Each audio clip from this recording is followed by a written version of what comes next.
Hi hello నమస్తే అందరికీ నమస్కారం. నేను మీ Aruna. Welcome back to my channel Aruna Ravi Alanka. ఇవాళ శ్రావణ శుక్రవారం సందర్భంగా మీ అందరికీ శ్రావణ శుక్రవారం శుభాకాంక్షలు.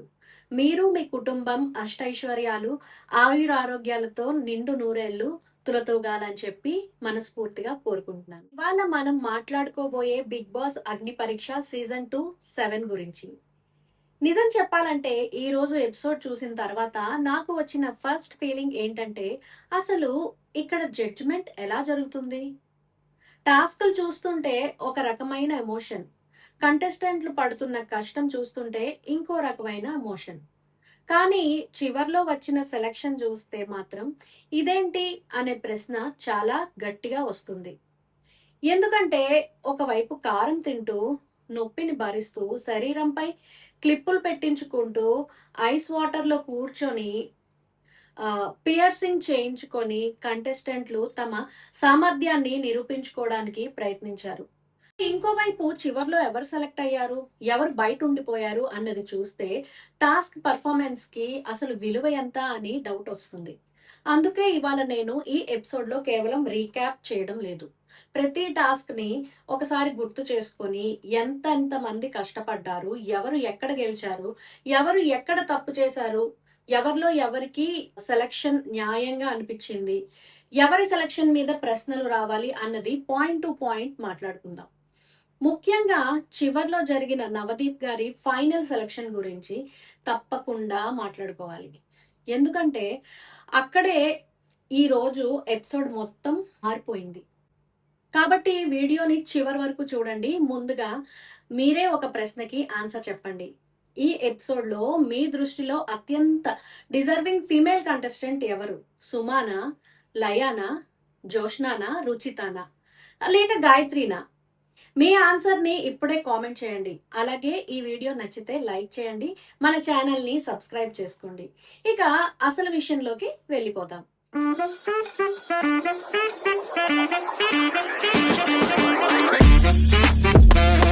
ముందుగా ఈ రోజు ఎపిసోడ్ ఫార్మెట్ ఏంటో చూద్దాం. ఇప్పటికే గత ఎపిసోడ్ లో కొంతమంది కంటెస్టెంట్స్ సేఫ్ జోన్ లోకి వెళ్ళిపోయారు. ఇప్పుడు మిగిలిన కంటెస్టెంట్ లో నుంచి కొంతమందిని సెలెక్ట్ చేసి చివరకు 15 మందిని సెలెక్ట్ చేసి పబ్లిక్ ఓటింగ్ పోల్లో ఉండేలా చేయడం ఈ స్టేజ్ లో ప్రధాన ఉద్దేశం. అంటే ప్రతి కంటెస్టెంట్ కి ఇది చాలా క్రూషియల్ స్టేజ్. ఎందుకంటే ఇక్కడ ఒక్క మిస్టేక్ చేసినా బయటకు వెళ్లే అవకాశం ఉంది. అయితే ఇక్కడ ఒక ఇంట్రెస్టింగ్ రూల్ పెట్టారు.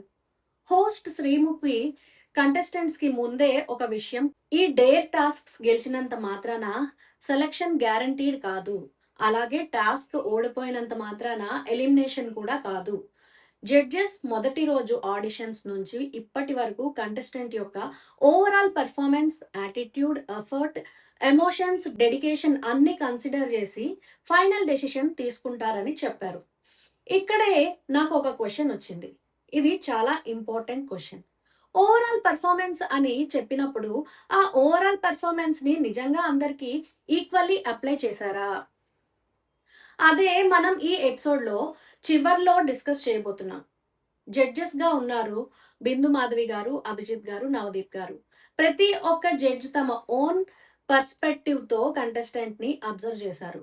కొన్ని డెసిషన్స్ చాలా రీజనబుల్ గా అనిపించాయి, కానీ చివర్లో వచ్చిన ఒక డెసిషన్ మాత్రం మొత్తం సెలక్షన్ ప్రాసెస్ మీదే క్వశ్చన్ మార్క్ వచ్చేలా చేసింది. అది ఏంటో చివర్లో డీటెయిల్డ్ గా మాట్లాడుకుందాం. ఇక మొదటి డేర్ కి వచ్చారు ఫ్యూటా అండ్ అపూర్వ. ఇద్దరికి తక్కువ ఛాన్సెస్ వచ్చిన నేపథ్యంలో ఈ డేర్ ఇచ్చారు. ఇక్కడ గేమ్ చాలా సింపుల్. 2 కార్డ్స్ ఉంటాయి. ఒక దానిపై ఎగ్జిట్ ఉంటుంది, మరొక దానిపై స్టే ఉంటుంది. ఎవరికైతే ఎగ్జిట్ వస్తుందో వాళ్ళు అక్కడితో వాళ్ళ జర్నీ ముగించాలి. స్టే వచ్చిన కంటెస్టెంట్ నెక్స్ట్ డే కి వెళ్లే అవకాశం పొందుతారు. ఇది స్కిల్ బేస్డ్ టాస్క్ కాదు, ఇది పూర్తిగా లక్ బేస్డ్. అందుకే ఇక్కడ కంటెస్టెంట్స్ పర్ఫార్మెన్స్ కంటే ఫేట్ డిసైడ్ చేస్తుంది. చివరకు కార్డ్స్ ఓపెన్ చేశారు. ఫ్యూటాకి ఎగ్జిట్ వచ్చింది, అపూర్వకి స్టే వచ్చింది. అంటే ఫ్యూటా జర్నీ అక్కడితో ముగిసింది. ఫ్యూటా వెళ్ళేటప్పుడు చాలా హంబుల్ గా మాట్లాడాడు. తెలుగు నేర్చుకొని మళ్ళీ వస్తాను అని చెప్పడం చాలా నైస్ జెస్చర్ అనిపించింది. నవదీప్ గారు కూడా అతన్ని అప్రిషియేట్ చేశారు. అది ఒక ఎమోషనల్ మూమెంట్. కానీ ఇక్కడ నేను మరో పాయింట్ చెప్పాలి. ఫ్యూటా జర్నీ మీద క్రిటిసిజం కాదు ఇది. మన తెలుగు ఎంటర్టైన్మెంట్ ఇండస్ట్రీలో లోకల్ టాలెంట్ చాలా ఉంది. Social media creators, artists, dancers, actors ఎంతో మంది బిగ్ బాస్ లేదా ఇలాంటి షోకి ఆపర్చునిటీ కోసం ప్రయత్నిస్తున్నారు. అలాంటి సమయంలో అవుట్ సైడ్ టాలెంట్ ని తీసుకురావడం గురించి ఆడియన్స్ కి క్వశ్చన్ రావడం సహజమే. అయితే అది పూర్తిగా షో మేకర్స్ డెసిషన్. వాళ్ళు కొత్త ఫేసెస్, డిఫరెంట్ పర్సనాలిటీస్ తీసుకురావాలని అనుకోవచ్చు. కాబట్టి ఇది నా పర్సనల్ ఒపీనియన్ మాత్రమే. లోకల్ తెలుగు టాలెంట్స్ కి కూడా మరింత ఆపర్చునిటీస్ ఇవ్వాలి అనేది నా అభిప్రాయం. మరి మీ అభిప్రాయం ఏంటో కింద కామెంట్ చేయండి. ఇక ఈ రోజు ఎపిసోడ్ లో మోస్ట్ ఇంటెన్స్ టాస్క్ ఏదైనా ఉందంటే అది ఇదే, spicy chip and balloon challenge. Sreemukhi గారు డిఫరెంట్ లెవెల్స్ ఆఫ్ చిల్లీస్ చూపించారు. మొదట కంపారిటివ్లీ నార్మల్ చిల్లీ ఇచ్చారు, తర్వాత థాయిలాండ్ రెడ్ చిల్లీ ఇచ్చారు, ఆ తర్వాత చాలా స్పైసీగా ఉండే గోస్ట్ పెప్పర్, బూత్ జోలోకాయ్ అంటారు కదా అది. అయితే ఈ స్పైస్ తో తయారు చేసిన చిప్ ని తినాలి. అది తిన్న తర్వాత కారం మండుతున్నా కంట్రోల్ చేసుకుంటూ బెలూన్స్ బ్లో చేసి బర్స్ట్ చేయాలి. ఇది స్క్రీన్ మీద చూస్తున్న మనకే కళ్ళల్లోంచి నీళ్లు వచ్చేలా ఉంది. ఇలాంటి టాస్క్ లో 4 కంటెస్టెంట్స్ పార్టిసిపేట్ చేశారు. అయితే దీపక్, అమన్, లయ, సుమ వీళ్ళు 4 పార్టిసిపేట్ చేశారు. ఇక్కడ ఒక విషయం చాలా ఇంట్రెస్టింగ్ గా అనిపించింది. రోహిత్, గాయత్రి ఇద్దరు హ్యాండ్స్ రైజ్ చేయలేదు. దాన్ని కూడా మనం గుర్తుపెట్టుకోవాలి. టాస్క్ టాస్క్ స్టార్ట్ అయ్యింది. చిప్ తిన్న వెంటనే కంటెస్టెంట్స్ ఫేసెస్ చేంజ్ అయిపోయాయి. ఎందుకంటే స్పైసీ ఫుడ్ తినడం ఒకటి, అంతకంటే స్పైసీ చిప్ తిన్న వెంటనే బెలూన్స్ బ్లో చేయడం ఇంకొకటి. కారం వల్ల మౌత్ బర్న్ అయిపోయింది, బ్రీతింగ్ డిఫికల్ట్ అవుతుంది, ఐస్ లోంచి వాటర్ వచ్చేస్తుంది. అయినా కంటెస్టెంట్స్ కంటిన్యూ చేయాలి. అమన్ చాలా అగ్రెసివ్ గా టాస్క్ లోకి వెళ్ళాడు. పెయిన్ ఉన్నా గివప్ చేయలేదు. దీపక్ కూడా చాలా స్ట్రాంగ్ గా పర్ఫామ్ చేశాడు. లయ కూడా తన శక్తి మేరకు పోరాడింది. కానీ సుమ, ఇక్కడ నేను నిజంగా సుమ గురించి మాట్లాడాలి. ఎందుకంటే ఆమె ఆమె ఆమెను చూసినప్పటి నుంచి మొదట చాలా కామ్ కంటెస్టెంట్ అని అనిపించవచ్చు. కానీ టాస్క్ స్టార్ట్ అయిన తర్వాత ఆమె చూపించిన డిటర్మినేషన్ చాలా ఇంప్రెసివ్. ఆమె చిప్ ని చాలా త్వరగా ఫినిష్ చేసింది. బెలూన్స్ బ్లో చేయడం స్టార్ట్ చేసేసింది. ఫస్ట్ బెలూన్ ని కూడా ఆమె బర్స్ట్ చేసింది. అయితే ఇంత తీవ్రమైన స్పైస్ తిన్న తర్వాత బ్రీతింగ్ కంట్రోల్ చేసుకుంటూ బెలూన్స్ బ్లో చేయడం చిన్న విషయం కాదు. అయితే ఒక చిన్న మిస్టేక్ జరిగింది. ఆమె కారం చేతులతో ఐస్ టచ్ చేయడంతో ఐస్ లో బర్నింగ్ చాలా స్టార్ట్ అయిపోయింది. కొంత టైం పాజ్ అయింది. ఆ చిన్న గ్యాప్ లో దీపక్ ముందుకు వెళ్ళాడు. చివరకు దీపక్ విన్నర్ అయ్యాడు. Aman second and Suma third. Laya కూడా ఫైట్ చేసింది. కానీ నా పర్సనల్ అనాలిసిస్ లో టాస్క్ విన్నర్ దీపక్, కానీ టాస్క్ స్పిరిట్ విన్నర్ మాత్రం సుమ. ఎందుకంటే ఆమె పెర్ఫార్మెన్స్ లో ఒక విషయం క్లియర్ గా కనిపించింది. నేను వెనక్కి తగ్గను అనే యాటిట్యూడ్. అది నాకు చాలా ఇంప్రెసివ్ గా అనిపించింది. ఇక నెక్స్ట్ టాస్క్ వచ్చి బాయ్స్ కి piercing challenge. Ears, noses, eyebrows వంటి ఏరియాస్ లో పియర్సింగ్ చేయించుకోవాలి. ఇక్కడ హేమంత్ వర్సెస్ రోహిత్. ఇప్పుడు ఒకసారి ఆలోచించండి. స్క్రీన్ మీద చూస్తున్న మనకి నీడిల్ దగ్గరకు వస్తుంటే అన్కంఫర్టబుల్ గా ఉంటుంది. కానీ వాళ్ళు యాక్చువల్ గా పియర్సింగ్ చేయించుకోవాలి. బిందు మాధవి గారు సెప్టమ్ పియర్సింగ్ గురించి అడిగినప్పుడు హేమంత్ ఏ హెసిటేషన్ లేకుండా ముందుకు వచ్చాడు. అతని యాటిట్యూడ్ చాలా క్లియర్. మీరు ఎక్కడ చేయమన్నా నేను చేస్తాను అని. అది కాన్ఫిడెన్స్, అది డెడికేషన్, అది టాస్క్ కోసం విల్లింగ్నెస్. ట్రెడిషనల్ నీడిల్ మెథడ్ లో పియర్సింగ్ చేయడం కూడా జరిగింది. శ్రీముఖి గారు టెన్షన్ లో అరుస్తున్నారు. హేమంత్ కి పెయిన్ ఆబ్వియస్లీ ఉంది. ఐస్ లో టీయర్స్ కూడా కనిపించాయి. కానీ అతను కంట్రోల్ మెయింటైన్ చేశాడు. ఇక్కడ నేను ఒక విషయం చెప్తాను. మనకి ఇష్టమైన కంటెస్టెంట్ ఎవరన్నది పక్కన పెడితే టాస్క్ లో కరేజ్ చూపించిన కంటెస్టెంట్ ని అప్రిషియేట్ చేయాలి. హేమంత్ డెఫినెట్లీ అప్రిషియేషన్ డిజర్వ్ చేశాడు. అతని పర్ఫార్మెన్స్ వల్లనే లేటర్ సెలక్షన్ కూడా డిజర్వ్డ్ గా అనిపించింది. ఇక మరో ఇంట్రెస్టింగ్ మూమెంట్ వచ్చి రుచిత మరియు ప్రియాకి vibrating machine and velcro strips తో వాకింగ్ టాస్క్ ఇచ్చారు. రుచితకి వెల్క్రో టైట్ గా అనిపించింది. ఆమె అన్కంఫర్టబుల్ గా ఉందని చెప్పింది. ఇక్కడ శ్రీముఖి గారు సీరియస్ గా రెస్పాండ్ చేశారు. అన్కంఫర్టబుల్ ఉండటమే టాస్క్. ఇక్కడ ఇద్దరి సైడ్స్ కూడా చూడాలి. రుచిత సింప్లీ అన్‌కంఫర్టబుల్ గా ఉందని చెప్పడం తప్పు కాదు. కానీ ఒక టాస్క్ లోకి వచ్చిన తర్వాత రూల్స్ ని యాక్సెప్ట్ చేసి కంప్లీట్ చేయడానికి ప్రయత్నించడం కంటెస్టెంట్ రెస్పాన్సిబిలిటీ కూడా. అదే సమయంలో హోస్ట్ కూడా సిట్యుయేషన్ ని మరింత ఎస్కలేట్ చేయకుండా కామ్ గా ఎక్స్‌ప్లెయిన్ చేసుంటే బెటర్ అయ్యేది. రుచిత అక్కడ యాటిట్యూడ్ తో వెనక్కి వెళ్ళిపోవడం మాత్రం ఆమెకు మైనస్ అయింది. ఎందుకంటే ఆడియన్స్ కి ఒక ఇంప్రెషన్ వస్తుంది. ఛాలెంజ్ టఫ్ గా ఉంటే కంటెస్టెంట్ ఎలా రియాక్ట్ చేస్తుంది అది కూడా సెలక్షన్ లో ఒక ఫ్యాక్టర్ అవుతుంది. తర్వాత ఝాన్సీ వచ్చి టాస్క్ పర్ఫామ్ చేసింది. ఆమె ప్రియాతో కంపీట్ చేసే టాస్క్ లో విజయం సాధించింది. అక్కడ ఝాన్సీ తన ఫాదర్ గురించి మాట్లాడిన మూమెంట్ చాలా ఎమోషనల్ గా అనిపించింది. తన ఫాదర్ ఎలక్ట్రీషియన్ అని, ఆయన ఎదుర్కొనే ఎలక్ట్రిక్ షాక్స్ ని గుర్తు చేసుకుంటూ మాట్లాడటం ఆమె పెర్ఫార్మెన్స్ కి ఎమోషనల్ వెయిట్ ఇచ్చింది. ఇక మరో memorable task body clips challenge. Rohit, Joshna, Gayatri ఈ ముగ్గురు పార్టిసిపేట్ చేశారు. ఇక్కడ ఈ ఎపిసోడ్ లో లేటర్ వచ్చే కాంట్రవర్సీకి ఒక క్లూ కనిపిస్తుంది. ముందుగా గాయత్రి కొన్ని క్లిప్స్ పెట్టుకున్న తర్వాత పెయిన్ ఎక్కువగా ఉందని చెప్పే గివప్ చేసింది. అది ఆమె డెసిషన్. ఆమె పెయిన్ నిజమైనదే కావచ్చు. ఎవరికైనా గివప్ చేయడానికి పర్సనల్ రీజన్ ఉండొచ్చు. దాన్ని మనం డిస్రెస్పెక్ట్ చేయాల్సిన అవసరం లేదు. కానీ సెలక్షన్ క్రైటీరియా టాస్క్ పర్ఫార్మెన్స్ అయితే గివప్ ఒక నెగటివ్ ఫ్యాక్టర్ అవుతుంది. అది డెఫినెట్లీ డిస్కస్ చేయాలి. ఇక జోష్న, చూడటానికి చాలా సాఫ్ట్ గా కనిపించే జోష్న, కానీ టాస్క్ లో మాత్రం కంప్లీట్లీ డిఫరెంట్. పెయిన్ ని బేర్ చేస్తూ పెద్ద నెంబర్ ఆఫ్ క్లిప్స్ పెట్టుకుంది. బజర్ వరకు నిలబడింది. ఆమె డిటర్మినేషన్ చాలా ఇంప్రెసివ్. మరి రోహిత్ రోహిత్ స్ట్రాటజీతో ఆడాడు. అతను క్లిప్స్ ని బాడీ మీద డిఫరెంట్ ఏరియాస్ లో ప్లేస్ చేస్తూ చివరికి 109 క్లిప్స్ వరకు వెళ్ళాడు. ఇది టాస్క్ లో ఎక్స్ట్రా ఆర్డినరీ పర్ఫార్మెన్స్. ఎందుకంటే అతను సింప్లీ పెయిన్ టాలరేట్ చేయలేదు, స్ట్రాటజీ కూడా యూజ్ చేశాడు. అందుకే రోహిత్ విన్నర్ అవ్వడం కంప్లీట్లీ డిజర్వింగ్ గా అనిపించింది.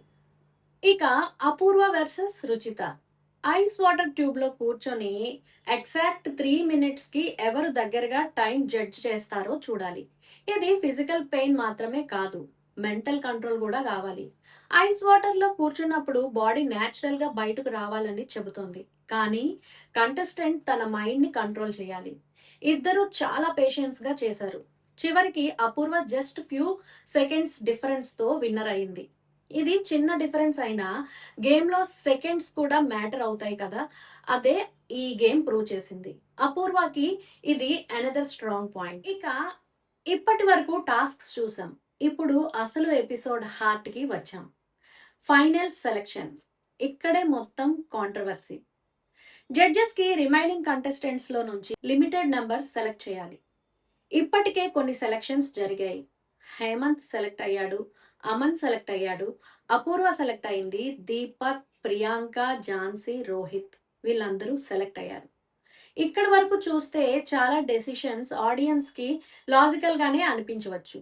హేమంత్ పియర్సింగ్ టాస్క్ లో డెడికేషన్, అమన్ స్పైసీ ఛాలెంజ్ లో never give up, Apoorva ice challenge plus communication, Deepak spicy challenge winner, Jhansi task winner, Rohit 109 clips. ఇక్కడ వరకు ఓకే. కానీ ఒక్క స్పాట్, ఒక్క అవకాశం, ఆ అవకాశం కోసం 5 female contestants: Suma, Laya, Joshna, Ruchitha and Gayathri. ఇప్పుడు వీళ్లను ఒక్కొక్కరిగా కంపేర్ చేద్దాం. Suma, what did she do? Suma spicy chip challenge లో పాల్గొంది. Ghost pepper chip. అయితే అది తిన్న తర్వాత బెలూన్స్, దాని పెయిన్, బర్నింగ్, ఐస్ ప్రాబ్లం అయినా టాస్క్ కంప్లీట్ చేయడానికి ఫైట్ చేసింది. అవును, ఆమె విన్నర్ కాదు, కానీ పర్ఫార్మెన్స్ చేసింది, గివప్ చేయలేదు. ఆమె ఎఫర్ట్ విజిబుల్ గా కనిపిస్తుంది. Next Laya, what did she do? Laya కూడా స్పైసీ ఛాలెంజ్ లో పాల్గొంది. అంత ఈజీ టాస్క్ ఏం కాదది. ఆమె కూడా పెయిన్ కి హ్యాండిల్ చేస్తూ చివరి వరకు ప్రయత్నించింది. అంటే ఆమె కూడా active contestant. Next Joshna, what did she do? Joshna clips challenge లోకి వెళ్ళింది. పెయిన్ అన్బేరబుల్ గా ఉన్న బజర్ వరకు నిలబడింది. 70 క్లిప్స్ పైనే పెట్టుకుంది. ఇది కూడా సీరియస్ ఎఫర్టే. Ruchita, what did she do? రుచితకి టాస్క్ లో యాటిట్యూడ్ ఇష్యూ వచ్చింది. శ్రీముఖి గారితో చిన్న క్లాష్ వచ్చింది. అది ఆమెకు నెగెటివ్ పాయింట్ కావచ్చు. కానీ ఓవరాల్ జర్నీలో ఆమె పెర్ఫార్మెన్స్ ని కంప్లీట్లీ ఇగ్నోర్ చేయలేం. అయితే ఫైనల్ సెలక్షన్ లో ఆమెకు మైనస్ పాయింట్స్ కూడా ఉన్నాయి. Gayatri, what did she do? ఇప్పుడు గాయత్రి స్పైసీ చిప్ టాస్క్ లో ఆమె హ్యాండ్స్ రైజ్ చేయలేదు. క్లిప్స్ టాస్క్ లో పార్టిసిపేట్ చేసిన కొంతసేపటికే పెయిన్ కారణంగా గివ్ అప్ ఇచ్చింది. ఇది ఆమె personal decision.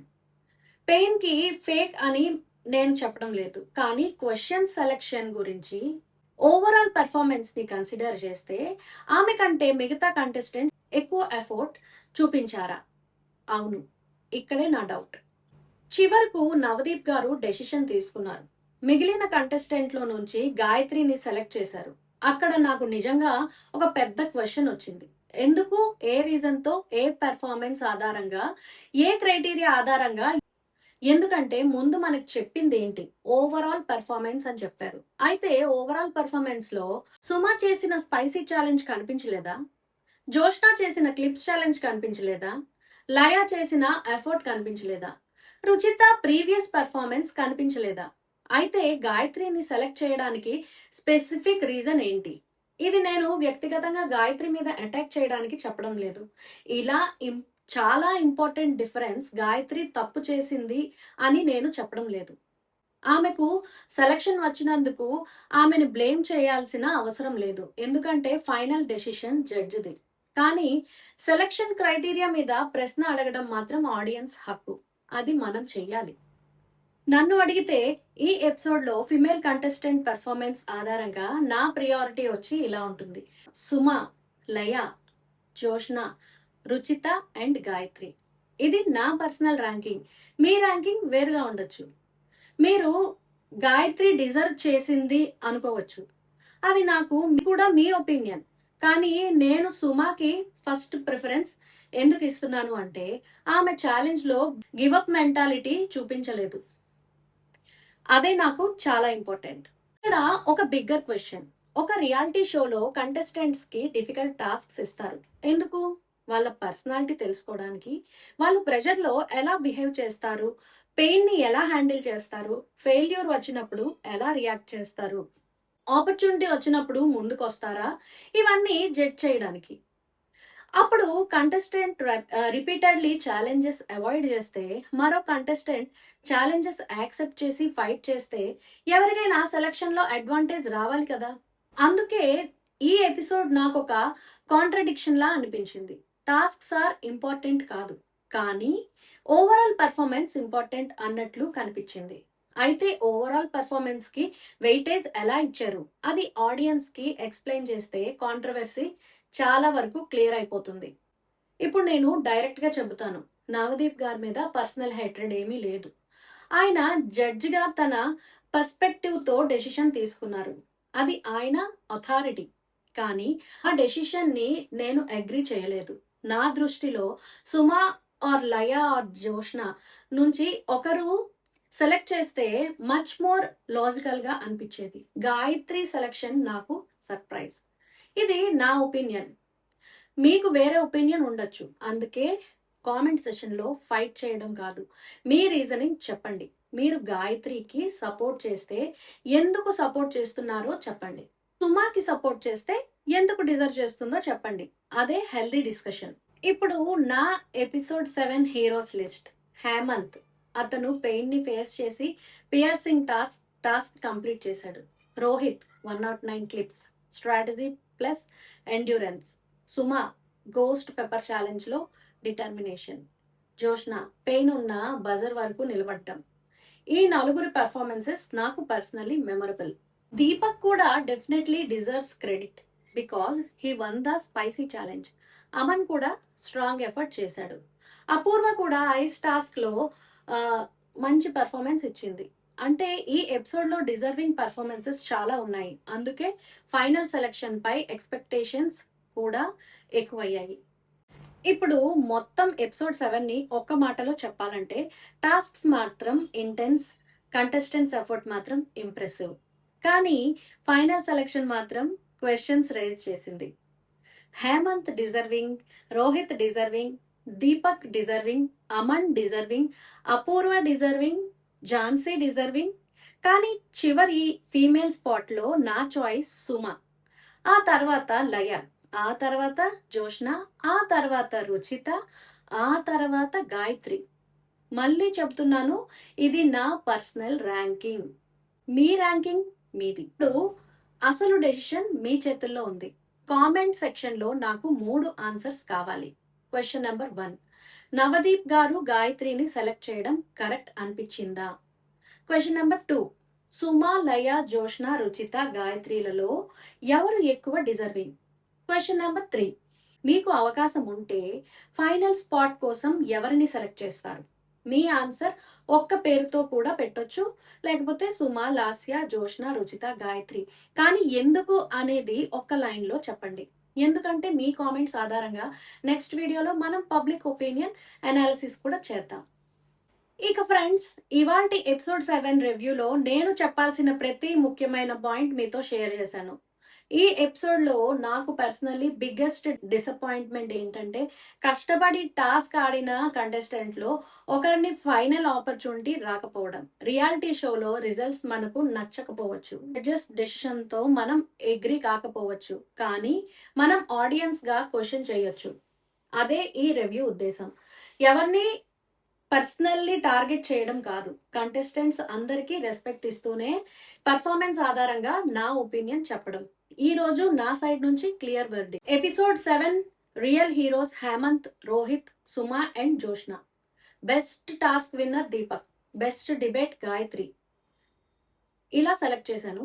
Biggest question Navdeep గారు, ఫైనల్ జడ్జ్మెంట్. మరి మీ వెర్డిక్ట్ ఏంటి? మీరు ఎవరికి ఓట్ చేస్తున్నారు? మీరు ఎవరు మెయిన్ బిగ్ బాస్ హౌస్లోకి వెళ్ళాలి అనుకుంటున్నారు? కింద కామెంట్ బాక్స్లో తప్పకుండా చెప్పండి. ఈ వీడియో మీకు నచ్చితే ఒక లైక్ చేయండి. మీ బిగ్ బాస్ ఫ్రెండ్స్ అందరికీ షేర్ చేయండి. ఇలాంటి daily Agni Pariksha reviews, Bigg Boss updates, contestant analysis, controversies మరియు ఎక్స్క్లూజివ్ ఆప్షన్స్ కోసం మన ఛానల్ని సబ్స్క్రైబ్ చేయండి. బెల్ ఐకాన్ని తప్పకుండా ట్యాప్ చేసి పెట్టుకోండి. నేను మీ అరుణ రవి అల్లంక. మీ ప్రేమ, మీ సపోర్ట్ ఎప్పుడు ఇలాగే ఉండాలి. మళ్ళీ ఇంకొక ఇంట్రెస్టింగ్ రివ్యూతో మీ ముందుకు వస్తాను. Until then take care, stay happy, stay connected. Thank you so much. Bye by.